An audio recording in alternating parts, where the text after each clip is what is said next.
hello guys welcome to my channel and my name is PRJ अनि आज चाहिँ मैले नयाँ एउटा भिडियो लिएर आएको छु जसमा चाहिँ मैले अनबक्सिङ गर्नेछु मेरो नयाँ ल्यापटप हैन तपाईले थम्बनेल र टाइटल देखेर थाहा पाइसक्नु भएको होला कि मैले कुन ल्यापटप आज अनबक्सिङ गर्न गइरहेको छु भनेर yeah my favourite one Apple laptop Mac Air so here the my laptop wow here is my Apple Mac Air with M1 chip wow so excited to open it हैन अनि देख्न सक्नुहुन्छ font साइडमा चाहिँ यस्तो स्लिम देखाइएको छ जुन म्याक एयर रहेको छ लाइक बिफोर म यस्तै स्लिम थिएँ हैन तर अहिले छैन अनि यता चाहिँ हाम्रो क्युट एप्पलको लोगो अनि यता चाहिँ म्याकबुक एयरको ट्याग र यता पनि एप्पलकै छ सो यता ब्याकमा चाहिँ हाम्रो स्पेसिफिकेसनहरू रहेको छ जुन मैले यसलाई ओपन गरिसकेपछि तपाईँलाई बताउने छु यसमा के त्यस्तो खास रहेछ भनेर अनि यसको स्पिड हैन यसको अनि के अझै फिचरहरू राम्रो रहेछ भनेर पछि देखाउने छु सो फर्स्ट अफ अल यसलाई अनबक्स गरौँ अनि एउटा कुरा के चाहिँ अनबक्स गर्नलाई मैले एउटा कैँची ल्याएको थिएँ तर पर्ने हुन्छ किनभने पर्फेक्सन यति दामी छ कि एउटा सिल हुन्छ त्यो तोड्दा बित्तिकै सर सबै खोलिने रहेछ म लेट्स गेट स्टार्टेड ल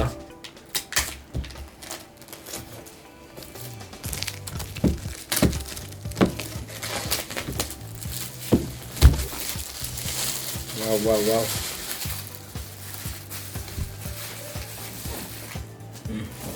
बिस्तारै come on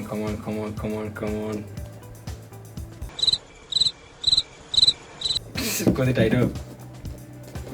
ए आइज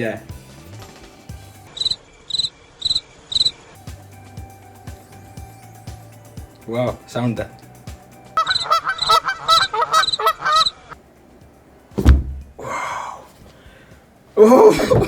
वाउ वाउ एप्पलको लोगो वाउ देख्न सक्नुहुन्छ एप्पलको लोगो वाह क्युट लोगो एकदम दामी लाग्छ है एप्पलको प्रोडक्ट फेरि अनि सर्ट यस्तो निकाल्ने फेरि आउँदैछ है ल यो चाहिँ हाम्रो MAC Air with M1 cheap है एकदम सानो साइज छ पोर्टेबल हो होइन यसको वेट चाहिँ ओन्ली 1.23 kg कति आनन्द कि स्टुडेन्टलाई त एकदम दामी के हो त एल्युमिनियम बडी हो होइन एकदम कम्फर्ट वाउ यस्तो प्रिमियम छ क्या पुरै प्लास्टिक पनि त्यो पनि निकाल्ने हो यता सिल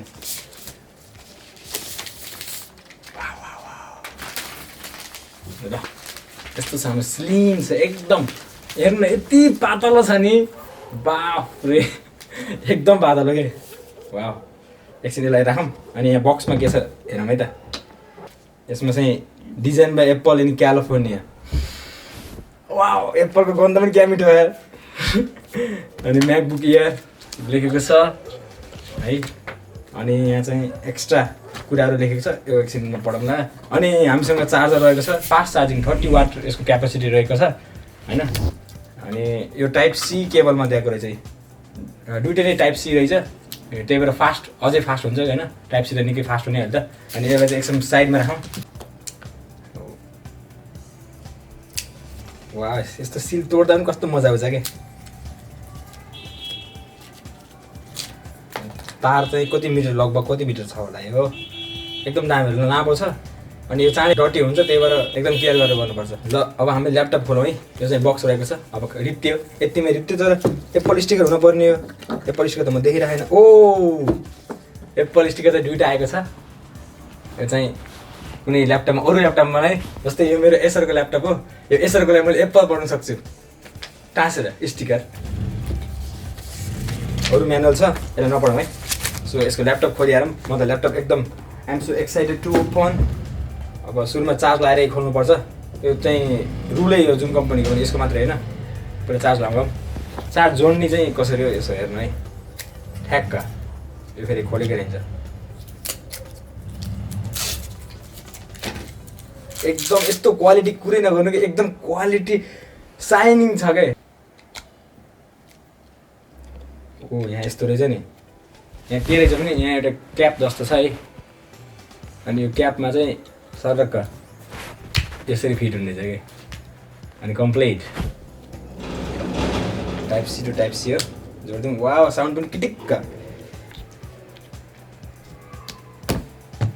कुनै लाइट बोल्छ कि नै ओ साउन्ड त ठ्याक्क आइफोन जस्तो रहेछ ल here is our laptop sound सक्यो भवाल दामी ल यहाँ सेटअप हुँदैछ एकछिन सेटअप हुन दिउँ है यो चाहिँ हाम्रो पुरानो ल्यापटप हो जुन अनबक्सिङ गरिसकेको छु यदि हेर्न मन छ भने यसको स्पेसिफिकेसन बारे बुझ्न मन छ भने पुरानो ल्यापटप भिडियो हेर्न सक्नुहुन्छ होइन भर्खर सेटअप गरेर भइसकेको छु र यो रहेको छ हाम्रो म्याक इयर होइन यस्तो देखिन्छ है डिस्प्ले पनि एकदम दामी छ मैले अघि नै भनिसकेँ रेटिना एलइडी डिस्प्ले छ र यसमा किबोर्ड पछि चाहिँ ब्याकलाइट छ व्हाइटमा एकदम दामी छ अनि यहाँ चाहिँ टच आइडी छ जुन फिङ्गरप्रिन्ट राख्दा पनि हुन्छ तपाईँले पासवर्डको युजको लागि अनि होइन अनि यो टच प्याड चाहिँ एकदम दामी छ एकदम साइज पनि ठुलो छ as compared to my window laptop होइन अनि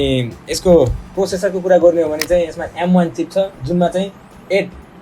कोर CPU 7 कोर GPU जसले गर्दा चाहिँ गेमिङ एक्सपिरियन्स अनि भिडियो एडिटिङ एकदम दामी हुने गर्दछ र यदि आइटी पढ्ने विद्यार्थी हुनुहुन्छ भने कोडिङ पनि यसमा दामी छ होइन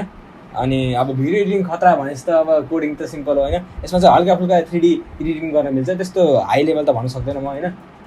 किनभने यसमा ऱ्याम अलिक कम छ 8 GB ऱ्याम छ र स्टोरेज यसको अहिले चाहिँ हामीले 256 GB इन्टरनल मेमोरी होइन SSD जुन fastest memory up to now होइन त्यो चाहिँ हामीले किनेको हौँ फ्रन्ट क्यामेरा पनि दामी नै रहेछ अनि यसको अरू ब्याट्री चाहिँ यसले 12 आवर होइन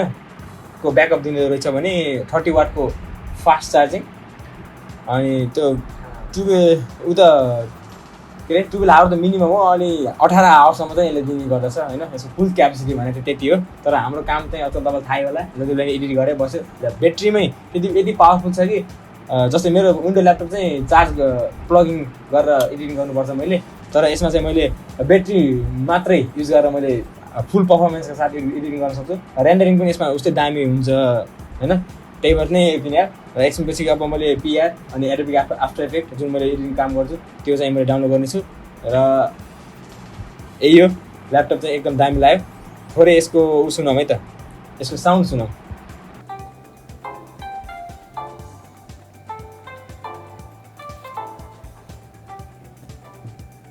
यो चाहिँ अप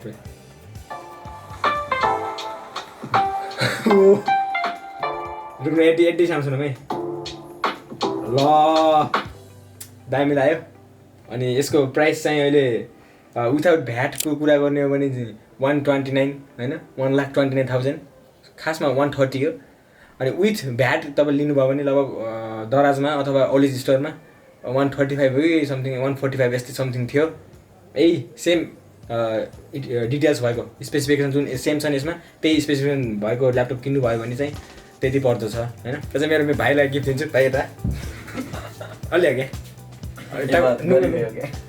ए ढोकिदिनु लाग्यो क्या अलिक बस्न क्यामेरामा हेलो गाइज ल गिफ्ट थ्याङ्क यू ल वेलकम भन्न थ्याङ्क यू दाइ मेरो मेरो मेरो के अरे भगवान् आत्मीय प्रिय दाइ ल्यापटप दिएकोमा ल थ्याङ्क यू राम्रोसँग चलाएछ है नबिहारेस् पछि म फेरि चाहिन्छ मलाई माग्छु म भिडियोको लागि मात्रै हो